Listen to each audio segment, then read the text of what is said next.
Hello YouTube fans, this is Dr. Matthew Johnson and I'm checking in with you. I'm going to try to make it short and sweet. I don't always accomplish that, but we'll give it a shot. And yes, that's the Rogue River behind me, and no, there are no squatches in the greenery. So whatever you see is not a squatch, so give it up. There's not a squatch behind every rock and tree and bush and all that kind of stuff. By the way, behind me across the river is a park.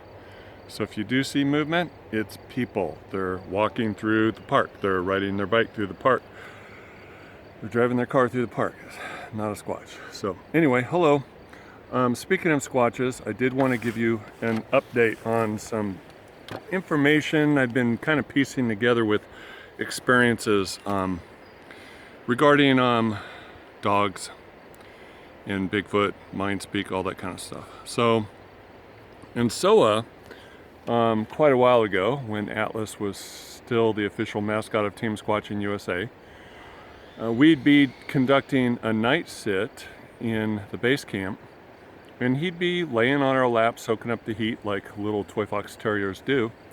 And then all of a sudden, he jumped up to full alert, ears are perked, and his little tail's wagging 1,000,000 miles per hour. Jump off on the ground and run out into the brush, breaching the perimeter. First time he did that, I freaked. Atlas, Atlas, get back here, Atlas, because I was afraid they were going to tear off his little legs and throw them back into camp. Well, they didn't do that, and he was gone for, I don't know, 2 minutes or so, and then he came back into camp, and he was the happiest little dog in the world. He was all smiling, and his tail was wagging 1,000,000 miles per hour, and I thought, oh, okay, that's pretty cool. Well, what was weird though is it happened a few times after that, not just with me, but when he was sitting on Cynthia's lap. He would be sleeping, and all of a sudden he'd jump full alert, his tail would start wagging, and he'd run out into the brush and trees, breaching the perimeter of the base camp. We never heard anything, but he did. It was kind of interesting. Also had some experiences with Atlas, both in SOA and Waha, where his normal behavior was to run around, sniff and pee, run, sniff, pee, run, sniff, pee, run, sniff, pee. And if I hadn't mentioned it, he would run, sniff, and pee, in case you didn't catch on to that. So that was his norm, run, sniff, pee. And how many times can you say that, Matt? I could run, sniff, pee, run, sniff, pee. I could say it a lot. But anyway, my point is that's what he would do, is run, sniff, and pee. Well, it was unusual for him to actually hold his position and kind of like point something out. And so in some of those situations where we were actually just taking pictures and he happened to be standing still and pointing things out, which we didn't pay attention to it until after we got back home and started looking at pics and seeing that he was standing still and pointing things out, we'd zoom in on the area where he was kind of standing because it caught our attention, because that's not his normal behavior, because he would run, sniff, and pee, right? So there would be these squatches photobombing our pics. And you've seen some of those photobomb pics. You've seen the adult male squatch in SOA. You've seen the heads in Waha, the one peeking from behind the tree, and the other one kind of with its head turned looking toward the road, which was actually staring at Atlas, staring at him. So anyway, we started putting one-to-one together. Oh, and also the one where Cynthia's standing by the log, and Atlas is looking, you know, up past the log towards something, which I totally wasn't paying attention because I was just simply taking scenery pictures in the snow of Cynthia standing by the log. And then there's the squatch in the background there. So anyway, all that to say that I believe because of the differences in our eyes versus canine eyes and the differences between the rods and the cones and all that kind of stuff, I really, really believe that dogs can see the squatches in their cloaked state while we can't. There's something about our field of vision and what we're limited to that we can't see them because they're vibrating at a higher frequency level than we are. We're vibrating at a lower frequency level. They're vibrating at a higher frequency level, which apparently you have to have a certain type of vision to be able to see that. I.e. quantum physics is involved here, ladies and gentlemen. And if you're watching this, no, they're not dumb giant mountain apes. They are not descendants of Gigantopithecus. and anyone who's looking for a descendant of Gigantopithecus is chasing unicorns in the forest. Now, back to my topic. My topic is that dogs can see them when we can't, but also I had we did have something interesting happen at Soya just this past weekend. Cynthia and I were up there, and so now we have Zeus. Atlas, unfortunately, a year and a half ago got torn apart by a pit bull with irresponsible owners that allowed their pit bull to run free in a public area, and he just tore our little dog apart. So if you're a pit bull owner, you know, and your dog has issues, don't let him run free. It's called being a responsible pet owner, but they weren't, and Atlas is dead. So we replaced Atlas with Zeus. Zeus, who is now the official mascot of Team Squatching USA. Now Zeus is 6.5 pounds. He believes he's a mastiff on the inside, but he's on the outside. He's not a mastiff. He's a little guy. But don't ever tell that to him. You will bruise his ego. So anyway, this past weekend, Cynthia and I are up at Soya, the Southern Oregon interaction area. We've moved beyond habituation. We're now interacting with them. And 3 cloaked squatches walked into camp. Well, if they're cloaked, how do you know they walked into camp? Doggone it, you can't see them if they're cloaked. Well, that's not exactly true. You've seen Barb Shoop's video, right? Go on to YouTube and look it up in the search engine, Barb Shoop, cloaked Bigfoot, and watch her video. It's a lot like watching Arnold Schwarzenegger's Predator movie when they're cloaked. You can see the shimmering image at certain times. And I've noticed over time that the best time to see them when they're cloaked is at twilight. Sun's no longer in the sky, but it's not completely pitch dark, and that kind of ambient light kind of makes if they're with you, makes the shimmering stand out. So anyway, I noticed actually Cynthia and I both noticed Zorth walk in at the 12 o'clock position. And Zorth is close to 10 feet tall, size 26-inch tracks. The daddy, by the way, in Soa was 9 feet tall with 22-inch tracks. So Zorth is a big guy. He's almost 10 feet tall, the height of a basketball hoop, and he's got 26-inch tracks and a 3-foot turd, which if you look below in the videos, Bigfoot, Big Poop, you'll see that the boy poops at big time. Go big or go home. So anyway, he goes big. And he walked in at the 12 o'clock position, and then we had another one walk in at the 10 o'clock position. But what I did, and Cynthia was playing her Lakota Indian flute, which RJ Banks gave to her at our last conference. It's beautiful. The sound is beautiful. She's becoming more and more proficient at playing it. It's just music to the ears out there in the wilderness. But what we didn't know is we had one come in at the 7 o'clock position from behind me.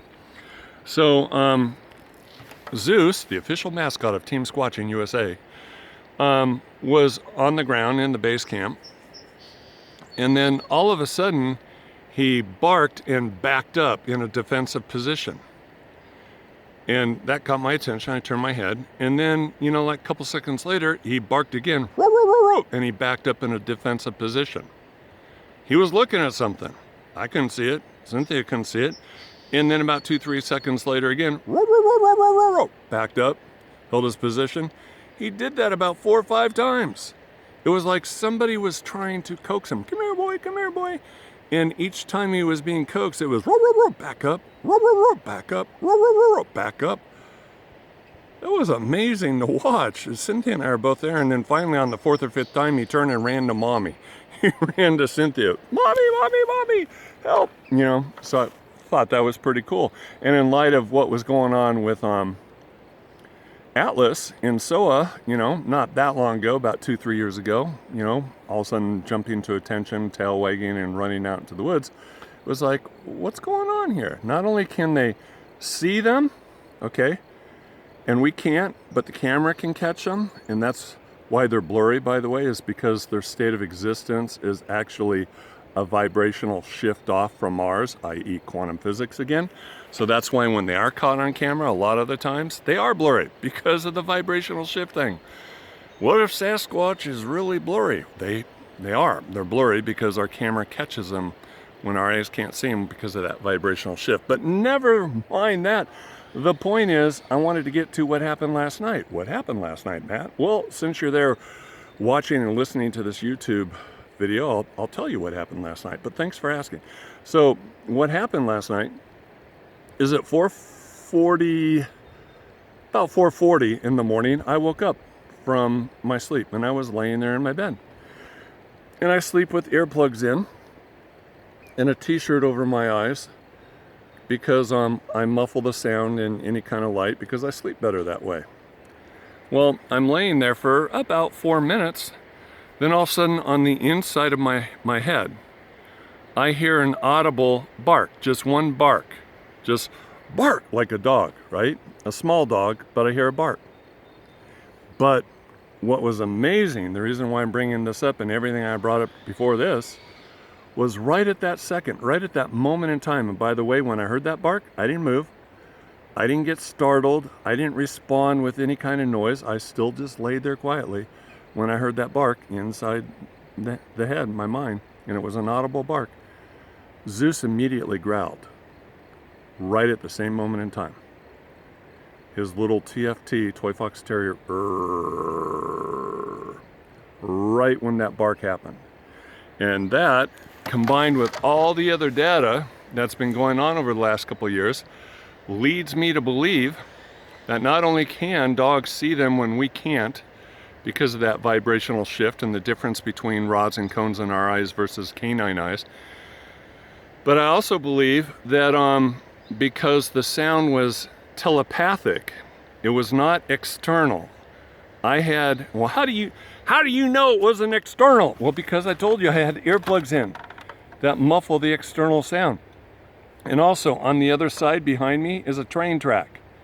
And a train runs late at night and early in the morning.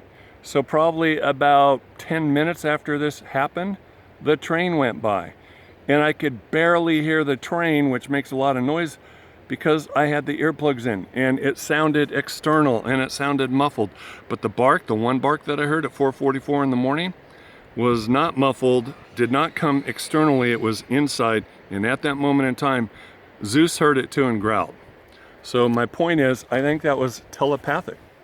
And I think the Squatches were letting me know, dude, you're figuring it out. You're right, they can see us, you can't.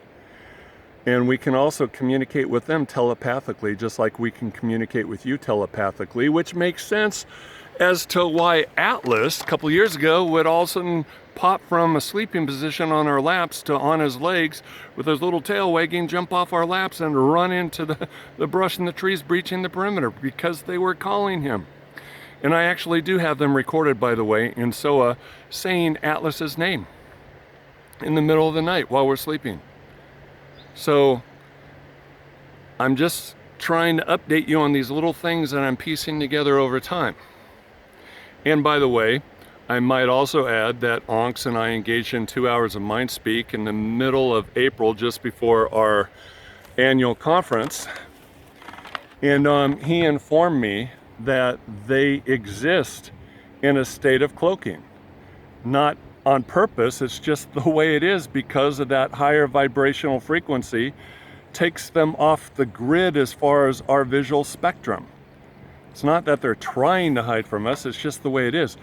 But what he also told me is that they do everything with intention, and so if they're actually seen by a human, it's on purpose. Even if they act surprised, which is all playing it out, they want those people to see them, okay? And that includes the Patterson-Gimlin film. And there's a reason why they wanted Patty to be filmed by Roger Patterson and Bob Gimlin. That will be another video down the road. I've been asked not to share why right now, but I will share why at a later time. Last but not least, I'll comment since this all came out today. Apparently Richter Riolo and Rick Dyer, Justin Smeja are putting out a video about me hoaxing, lying, and all that kind of stuff, which is kind of funny. Rick Dyer calling me a hoaxer, Justin Smeja calling me a hoaxer, and Richter Riolo, who is not a Bigfoot researcher. He's just in it for, trying to get media attention because He likes attention. Anyway, those 3 guys are calling me out. That's funny. Never mind the fact that I had 30 plus witnesses go up to SOA, testify about everything. Never mind the fact that I produced fingerprints, handprints, foot cast, visual witnesses from other people. Never mind the fact that Adam Davies, a pretty credible guy, and John Carlson were there when the whole portal thing happened. And matter of fact, they were the ones who discovered the portal. But I'm hoaxing. The 2 hoaxers, Justin Smeja and Rick Dyer, who never shot a Bigfoot, because if you knew anything about what they really are, they're not dumb giant mountain apes, they're not descendants of Gigantopithecus. If you knew what they're really like, you'd know that they couldn't have shot him, couldn't have killed him. Okay, so these 2 are lying, these 2 are hoaxing. And these 2 liars, these 2 hoaxers, plus Richter, the attention seeker, are calling me out. Haters gonna hate. But anyway, Richter, I know you're watching this, so I just want to let you know, you don't have a signed release from me to use my visual image in your productions. You don't. So I'm going to suggest that you re-edit your video and take any images that you have of me off of any of your materials, because you don't have my permission. And consider that a shot over the bow of your boat. Because if I see my images in any of your videos in the future without a signed release from me saying you can use my image, well, we're going to have another talk. So anyway, I hope the rest of you enjoyed that update about Sasquatches and dogs, about being able to see them because of the rods and cone differences and the vibrational frequency differences. And the fact that they can also telepathically speak and the dogs respond. So I know it sounds crazy, right? It sounds crazy, but it's not. And I'm not the only one out there who's noticed these kind of things. So if you've noticed these kind of things too in your research, then make your comments down below, please, and back me up. And the rest of you haters that leave the negative stuff and are rude and disrespectful, you probably noticed that you aren't allowed to leave those comments for very long. So anyway, if you are legit researchers and you've been out there experiencing what I'm talking about, share your comments down below. Okay? This is Dr. J on another beautiful day in Grants Pass, Oregon, getting hit 90 degrees, maybe 100 today. Signing off.